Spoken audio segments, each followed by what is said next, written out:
Okay, so hey guys, and welcome back to another weekly fighting roundup. And so, if you are new around here and you haven't yet subscribed, please do so. Like video if you do indeed like video, and let's get straight into it. So, of course, starting off with the boxing news, and so Bametta will fight Sebo February 15th. Huni wants the Atorma fight. It's been said by his team that they are wanting that fight. Atorma called him out not too long ago, and that, from what Eddie Hearn has said, could possibly be for a WBO interim type of title, and so that could be an excellent fight to be made, and a fight in which would really create interest in the heavyweight division and the upcomers into the heavyweight division. And I felt like a fight like that perhaps is necessary, to be completely honest, because it's two of the best up and coming young heavyweights, and if they are able to win a fight like that, then they can get put into a fight for, maybe not a world title, but maybe a world title. Do you know what I mean? Or against somebody who's very, very high level. And so it's definitely a great fight to make, and a fight in which I personally am very excited and wanting to see. Ennis will fight Stanionis April 12th, another fight in which I'm very excited for. I think Stanionis is a very underrated champion, and I think this could be perhaps one of Ennis's toughest tests so far, as Stanionis really has looked excellent in a lot of his performances. Obviously, he's a world champion in his own right, but he has never quite gotten the same amount of attention as that of Ennis. He's been on PBC cards, and that's what's been building a bit of a hype around him, and he perhaps, hasn't been fighting the same level of opposition as that of Ennis. But at the same time, Ennis has had so many fights pull out or cancel or not really make it past the negotiation stage. To see that this fight is actually happening is great to see, in my opinion, and it's also a huge matchroom card as well, when Ennis has the capabilities to be on the reality season shows and to headline them. It's great to see that at the same time he isn't, having to go into reality season shows to still have really good fights, and that's proved that with this fight. Chamberlain vs Vidal was cancelled. That was interesting to see how it was cancelled. Obviously, that was meant to happen just on the Azim undercard this coming week, and so now Chamberlain has lost that opportunity to fight Vidal. Vidal has, I'll touch upon in a moment, who he's got to fight now, and it shows that he's kind of lost the opportunity. Vidal waited around for a while for the Chamberlain fight to happen, and he waited around long enough, and now the fight's not going to happen, and it's gone. And so Chamberlain may never be able to get back to the levels in which he wants to get to, just through the opportunities maybe not being there anymore, just because he cancelled on the fight and pulled out the fight. Even if it was a completely legitimate injury and everything like that, he inevitably, like I mentioned, has pulled out the fight and has caused it to not happen. His Excellency wants Ball versus Inoue. Ball has touched upon this and said that he will be the A side for this fight. To be honest, Ball has mentioned the fact that he will be the one with the belt if it does happen, if he is able to beat TJ Doheny first. But it's a fight in which will be an excellent fight to be made. I think it could be something a little bit different, perhaps to an extent, of what Inoue has faced in the past. He has faced explosive opponents, but maybe not quite to the level of that of Nick Ball. And so, yeah, it could be an excellent fight, and I'm very much invested to see Inoue fight whoever he goes on to fight. Bridge has pulled out of his fight with KSI. Seemingly, he just didn't really want to get involved with the whole back and forths, and I suppose it was a good publicity stunt for himself to even get talked about fighting KSI. I never really thought it would actually happen, and I'm sure a lot of people didn't. Garcia versus Romero, Haney versus Ramirez, and Spicoli versus Jagba will fight in May. I believe it's early May. I can't remember. I can't remember the exact date off the top of my head, but Garcia Romero is an interesting contest.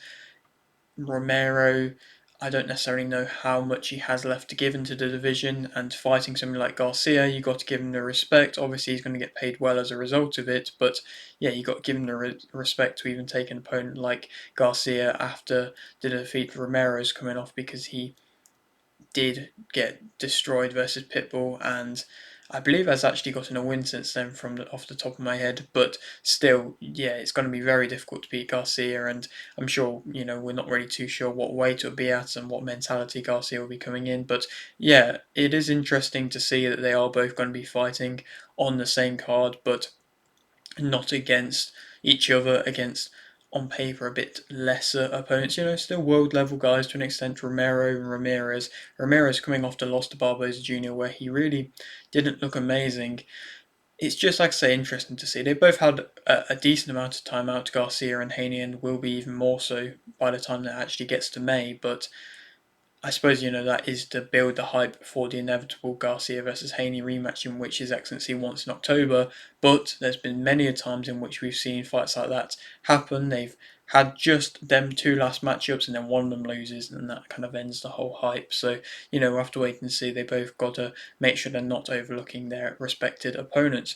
And Bikolia Jagba, I think that's an excellent fight. To be honest, I think when you look at the heavyweight division and the contenders around, I think a majority of them have been matched very well. Deontay Wilder should retire. He's probably not been matched very well. I think Zhang versus Caballero is a great fight. I think Dubois versus Parker is a great fight. I think this is another great fight as well. And so, yeah, for the most part, I feel like the top contenders in the heavyweight division have been matched very well. And I think, like I mentioned, this is a fight in which needs to happen. And if Bicoli is able to bowl over a Jagba, like similarly to what he did versus Anderson, then we'll probably see him do that and then look very successful. Moyo and Kohler will fight February 7th. Mayer is set to rematch Ryan in March. March 29th is kind of the set date, and it's kind of come out of nowhere, to be completely honest, that rematch. And I don't know if that's because Mayer is more willing because Jonas is fighting Price, and so she can't go in and fight one of them at the moment. So like I say, it's just interesting to see how that contest has suddenly re-emerged. The rematch is actually happening because I don't know how much Mayo was really wanting to give the rematch to Ryan after the first fight, but obviously it's happening, and I think that's great for Sandy Ryan, to be completely honest, because it was a very close fight. Okoli is in talks to fight Ortiz. That's an interesting contest. I mean, Ortiz, I'm not too sure how old he would be if he was to fight Okoli, but yeah, he's definitely fought around, and he's been a world level excellent fighter, but he's just definitely on the older side, and they're both quite bigger guys at the weight, I suppose, not the most, I suppose, toned of athletes, but yeah, that's just, like I mentioned, an interesting contest that perhaps might happen. I think there is definitely better fights for Okoli to have, but it seems like I say, I don't necessarily know if that's going to happen or not. Espinoza has called out Ball, so the kind of tallest ever featherweight champion, which I believe Espinoza is, against, I don't know if Ball is the shortest, but one of the shortest ones, and that would be an excellent contest. Gamba has joined Boxer.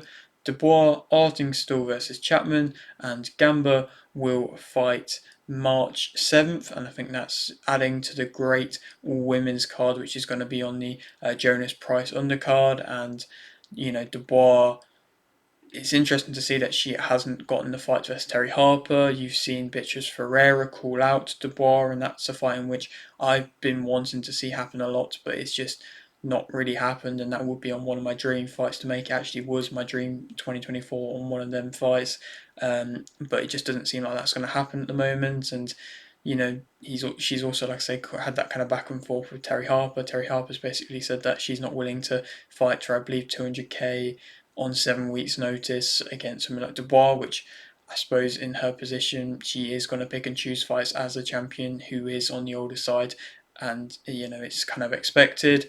But it's also interesting to see no Hennessy on this card as well. Fran Hennessy, I believe she had some upset with one of the fighters not being willing to fight her. I don't know exactly who. It might have been Shannon Courtney. But yeah, nonetheless, that fight didn't seem to be on this card, which is a shame, to be honest, because she is a big name to have had on the show. But Artensdale versus Chapman, I think, is an excellent fight as well.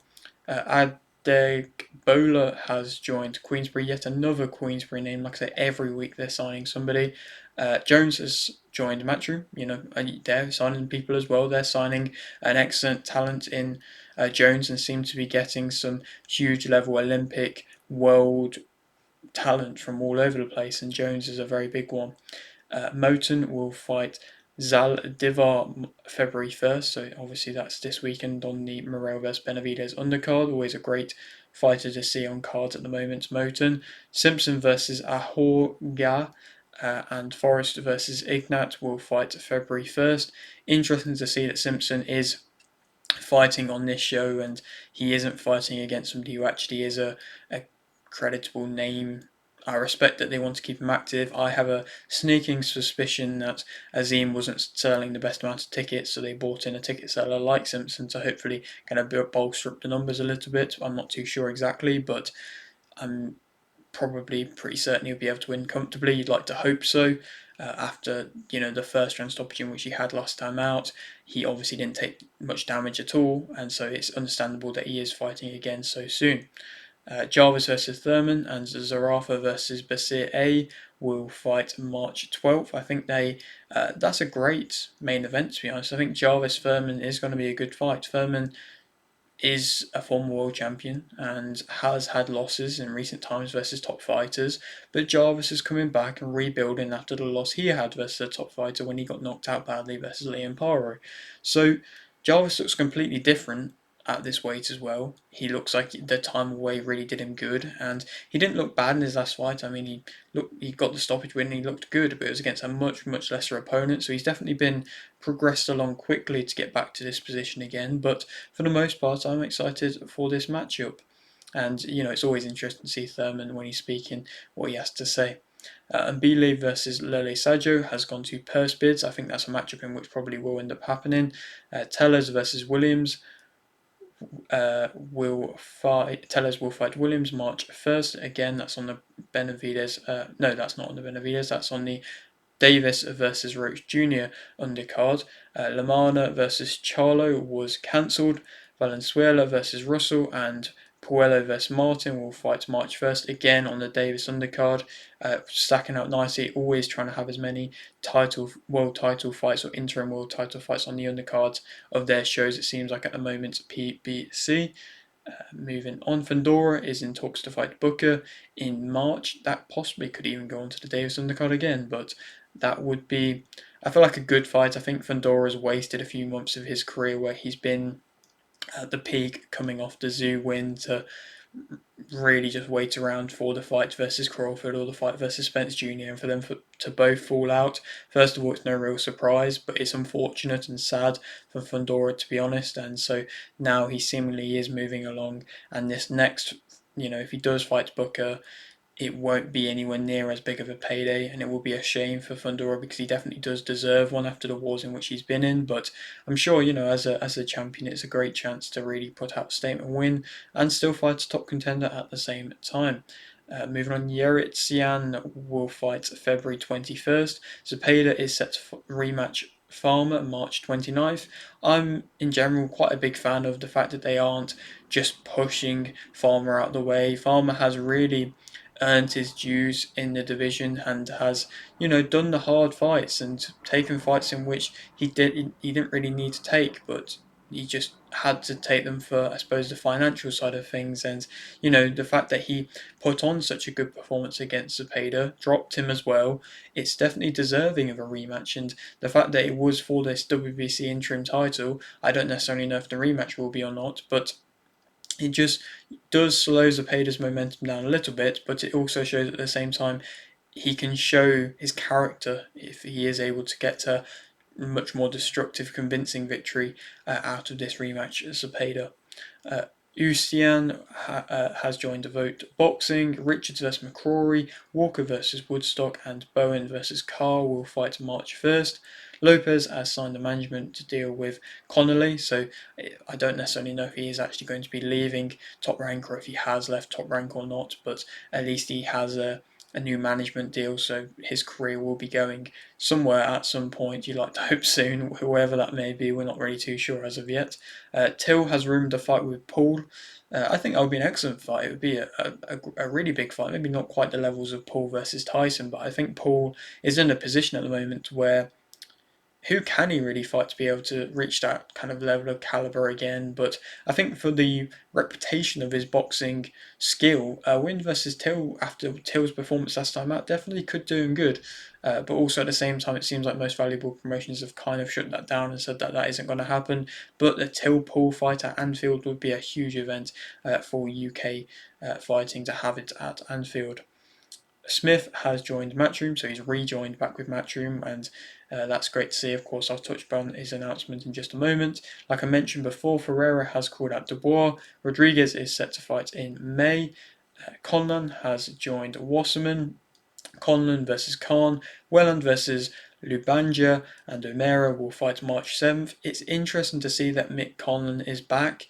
You can tell that he has such a passion for the sport, and you can tell just how difficult it is for him to give up the sport, and it's completely understandable because of it is such a difficult sport to give up, and it is so addictive, and he's always around the sport, even if he is, putting on events or coaching or helping other fighters in any way he can. It seems like he's always around the sport, and it's just intriguing to see his sign with Wasserman, which is the first interesting one in itself, and the fact that he's fighting Khan, who's not really a big name. You I suppose want to get him back into it again, but he's risking a lot fighting somebody like Khan, to be completely honest. I feel like he definitely could have got maybe a bigger matchup. But like I say, it seems like he maybe wants to go back down that career path where he is rebuilding to get back to a point. He doesn't want to just throw himself in to a point. But, like I say, rebuilding can be risky at times, especially with the fact that you've seen Conlan get hurt on multiple occasions recently. It's been bad.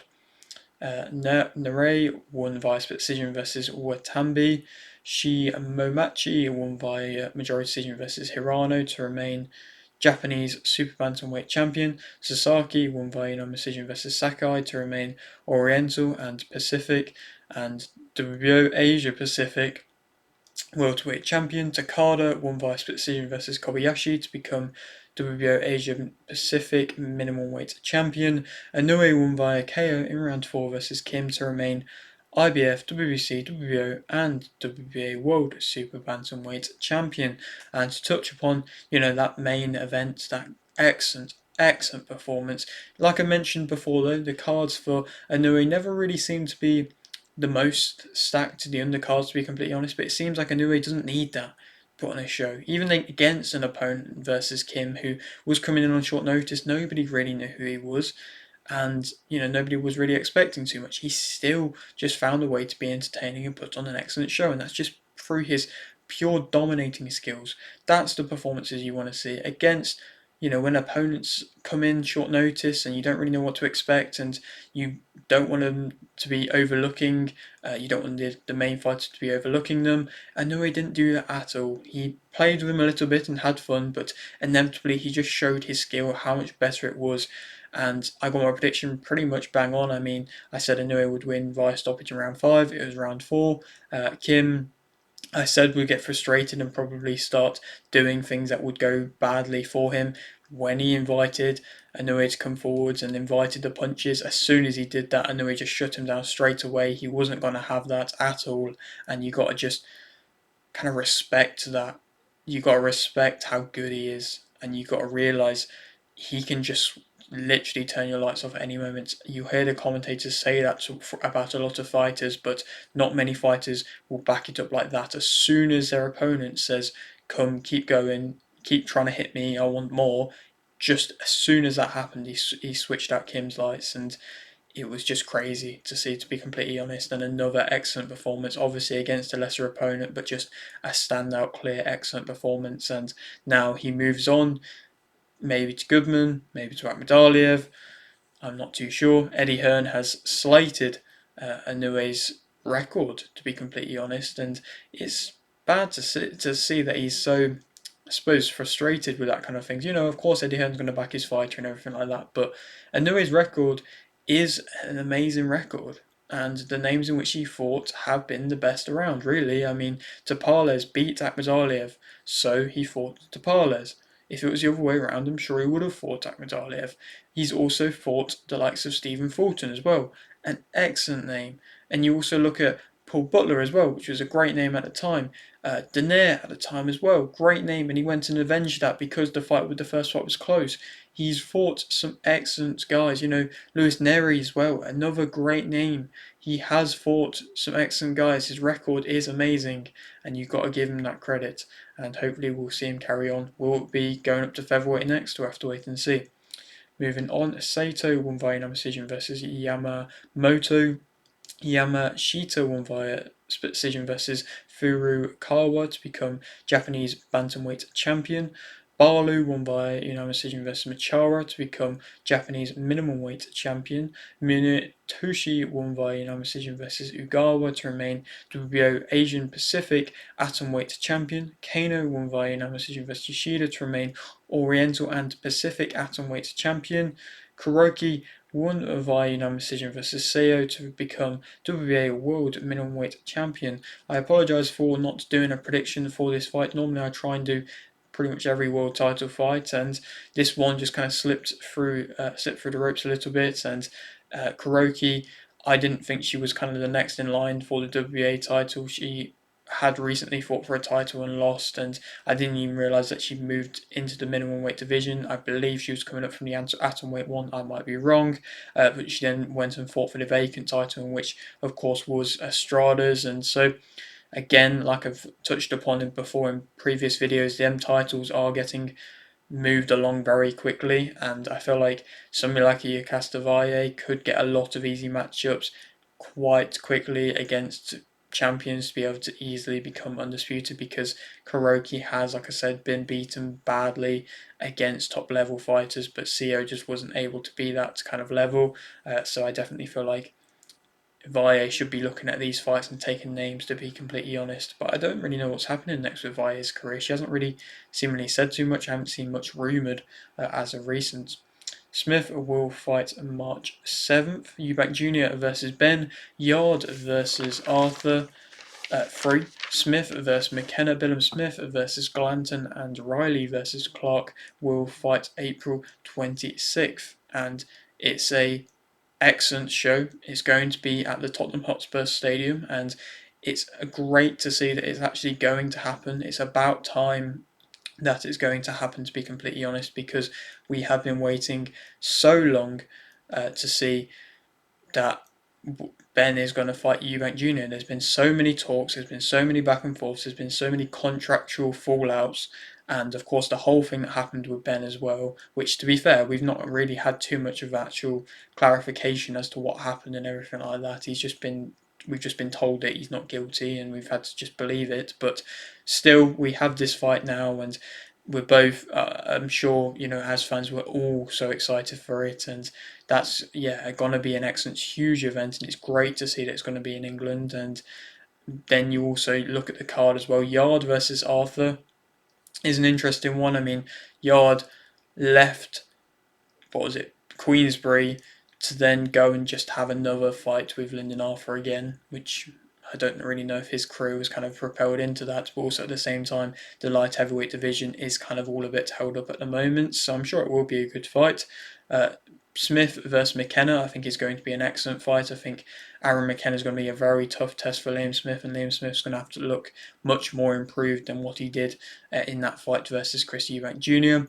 Bellum Smith versus Glanton, I think that has the potential to be a great fight as well. Two world level type guys who's trying to get just on that brink of a world title, possibly against that kind of Badu Jack, and who's, to be fair, Badu Jack seemingly waiting around for the winner of Ramirez versus Opataya, but may get forced to fight Bellum Smith, or the belt might become vacant because Jack has been waiting around for so long, seemingly for the biggest payday, which is fair enough at the age in which he is at.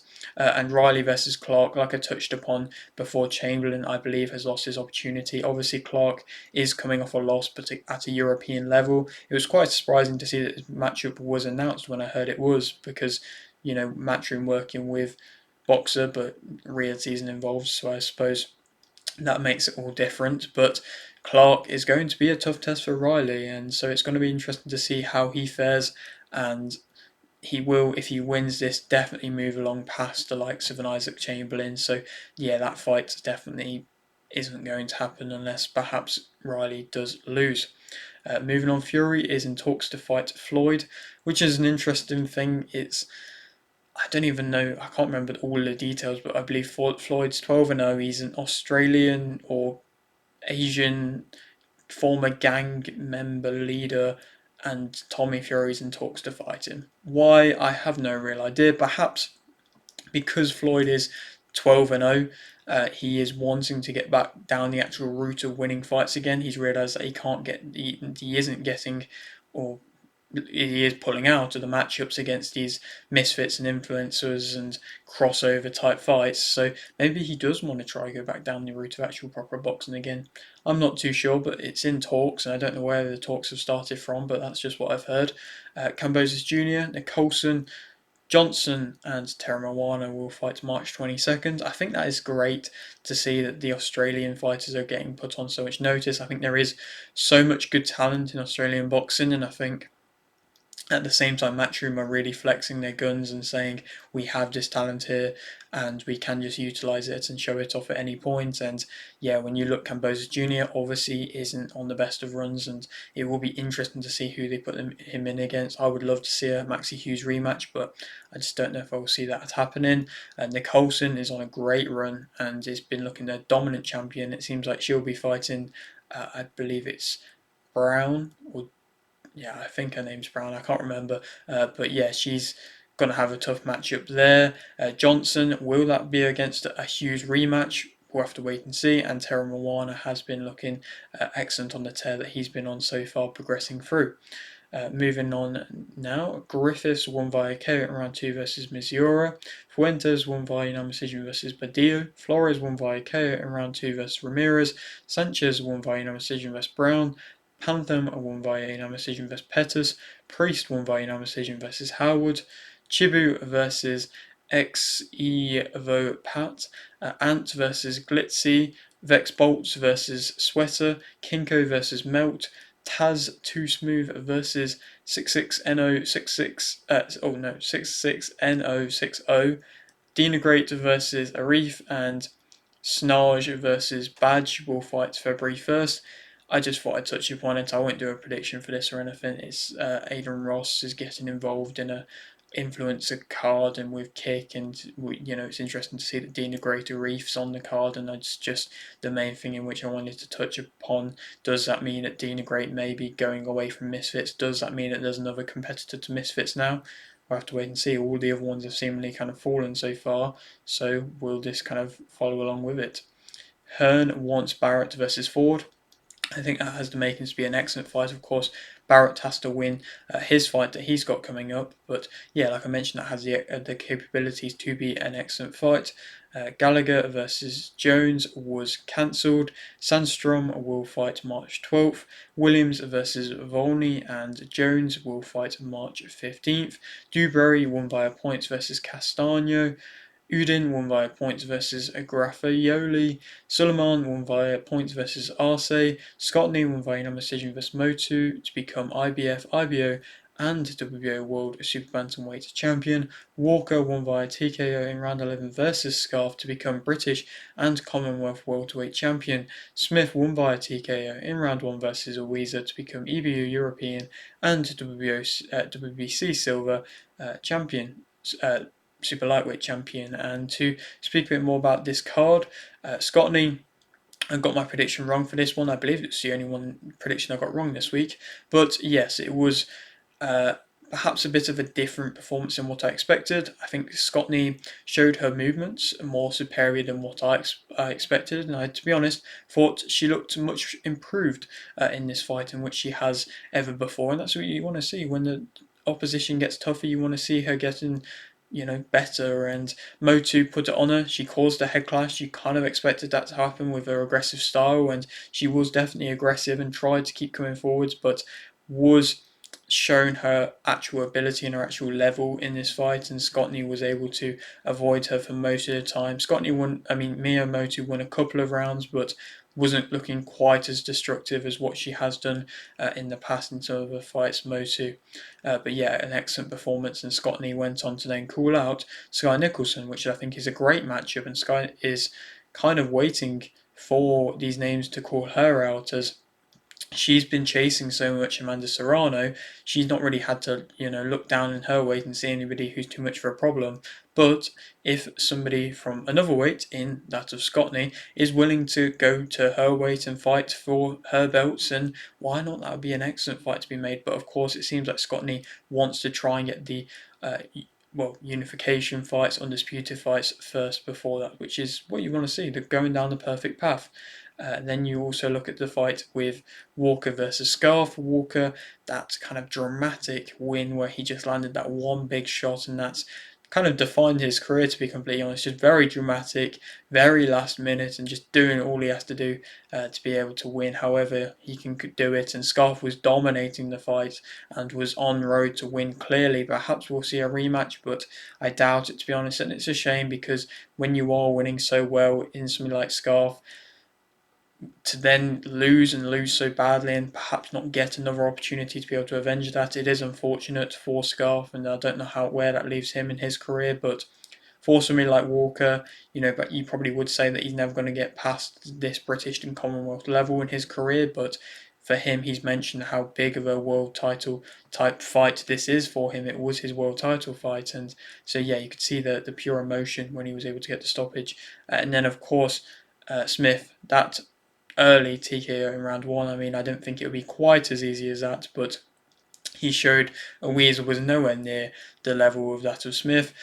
Some people, including Adam Azim, who's been a person in which Smith's called out in the past, he was discrediting how it was even able to be a European fight because of Owiza's level being so low. But Smith did what he had to do and just made it look easy work, and that's what you want to see against opponents who are very much not matched at the same level. And I feel like this was a fight in which did kind of still have to happen to be able to prove that he is better than European opponents, just as a fight to prove it. And he definitely was able to do that, and I would like to hopefully see him go along and actually fight somebody who is kind of world level, because I feel like that was definitely a step down from a Jose Zepeda type fight. Moving on, Moses won by stoppage in round 1 versus Garcia. Medeiros won by KO in round 3 versus Isla. Dev won by TKO in round 1 versus Wiggins. Carver drew versus Mercado. Mercado won by TKO in round 4 versus Pedraza. Cruz won by unanimous decision versus Salcido to remain IBF International Lightweight Champion. Pacheco won by unanimous decision versus Nelson to remain WBC USA and WBO International Super Middleweight Champion. And to speak about this card, some great young talent on it coming through. Moses was an excellent stoppage. Dev was an excellent stoppage as well, both first round stoppages, and so that's what you want to see. And Dev looking great for his professional debut, a big signing by Matchroom. Carver, that draw versus Mercado was a surprising one. He definitely did overlook him, and he was lucky to an extent that Mercado was deducted a point because he would have lost, and it's as simple as that. And he's been looking very good, Carver, and he had that 7-0 record, but that's going to probably slow him down a bit, and he's going to have to rebuild. And probably we will see a rematch. Maybe we will. Hopefully we will. And yeah, he's going to have to rebuild from there. Mercado, the other Mercado, his nephew, I believe. I think it was his nephew from what I've heard, and he put on an excellent performance versus Pedraza. Obviously, Pedraza has been way past it and is, was coming off the loss versus Keyshawn Davis, which first of all was a little while ago, and second of all he got dominated in that fight as well. But Mercado did what he had to do against a former world level, high level opposition and a big name, and that's a big win for Mercado in his point in his career, and I think he looks excellent in that performance.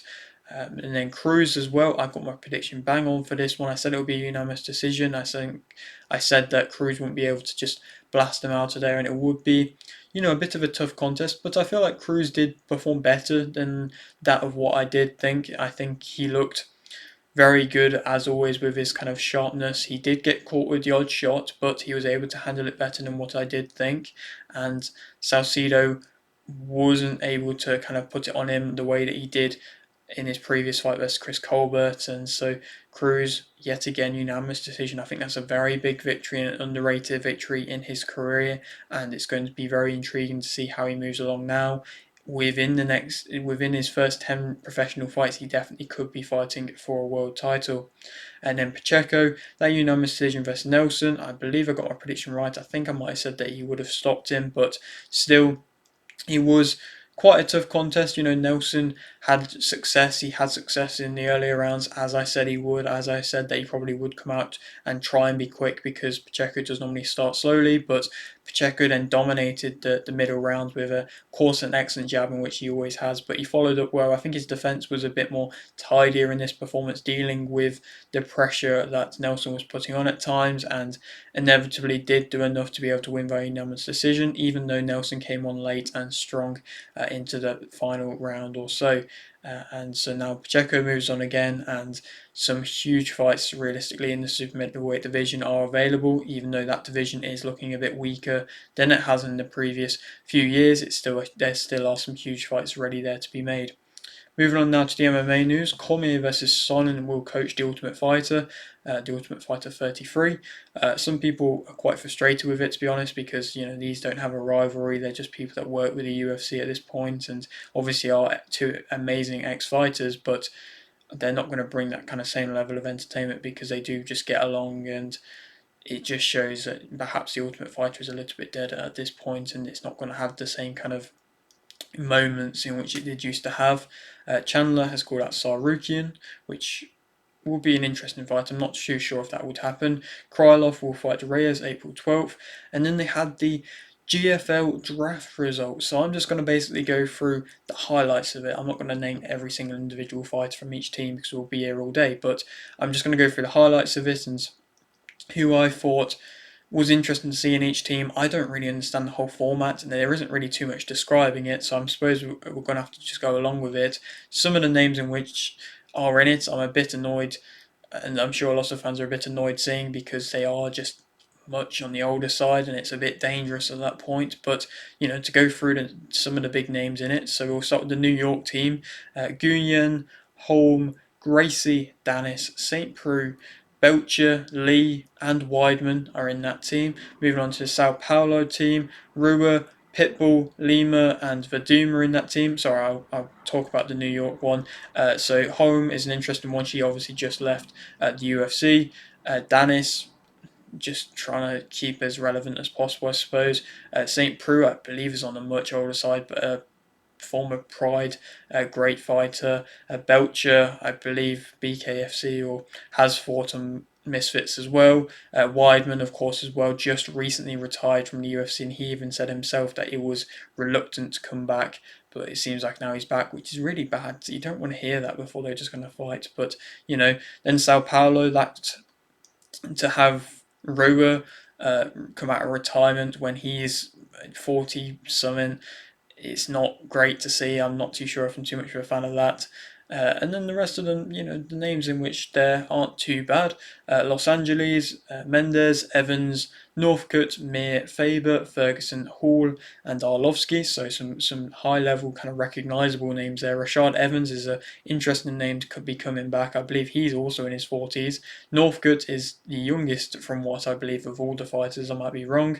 Mir, he obviously again is another name we haven't really heard about in a while. He was an excellent heavyweight champion, but yeah, somebody in which we haven't heard about in a while. Faber, I don't think I hate that fight that he's in it, to be honest. Ferguson is quite sad because he obviously left the UFC, and that's his contract now pretty much done with the UFC, and now is he going to be able to get any better chance of winning?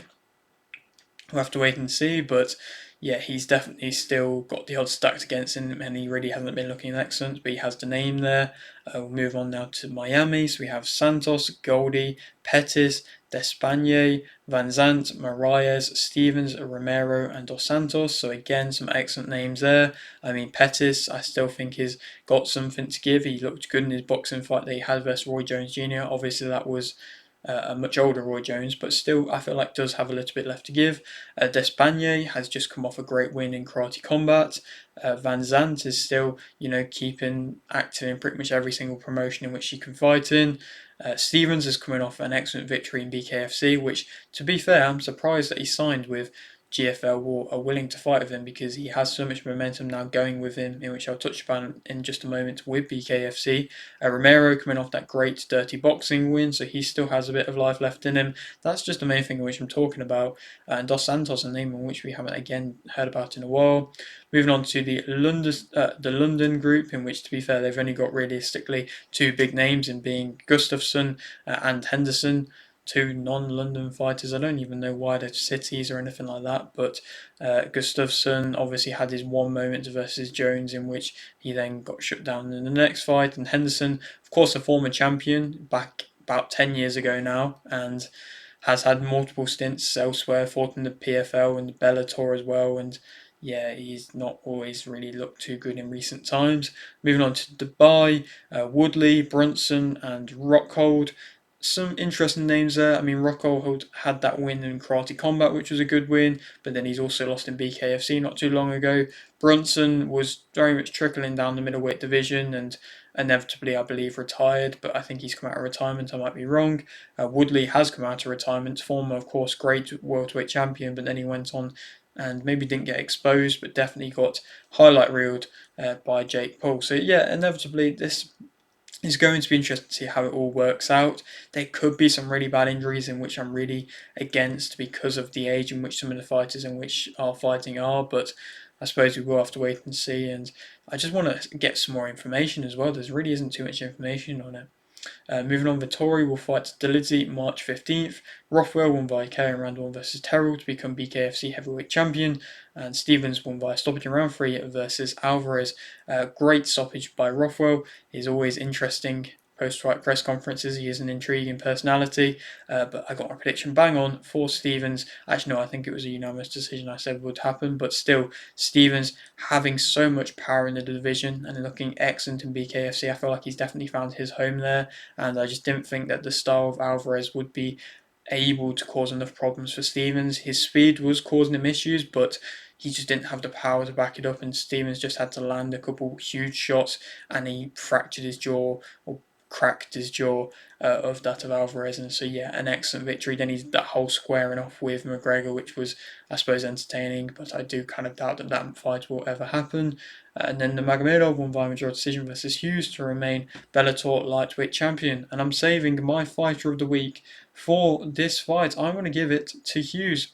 Obviously, Hughes didn't win, so it's surprising, I suppose, to an extent for me to give him fighter of the week. But he looked so impressive. He was able to get a lot of good work off. The Magomedov sat off, and Hughes put it on him. Unlike that of what Shabili did versus the Magomedov, Hughes didn't allow him to be getting so comfortable in his groove and in his rhythm, and he didn't allow him to get pinned up against the ropes, against the cage much, and inevitably really did Ireland proud.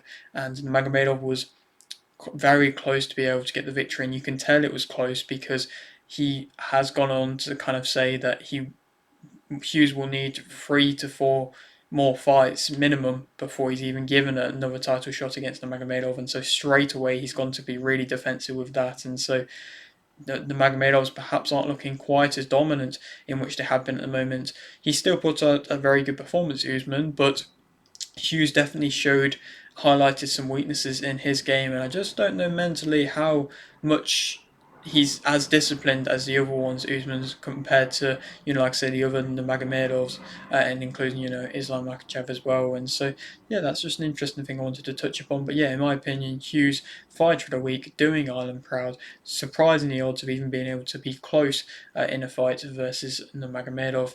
But yeah, that is it for today's video. Hope you did enjoy it. Like video if you didn't need like video, subscribe if you're new, and thanks for watching.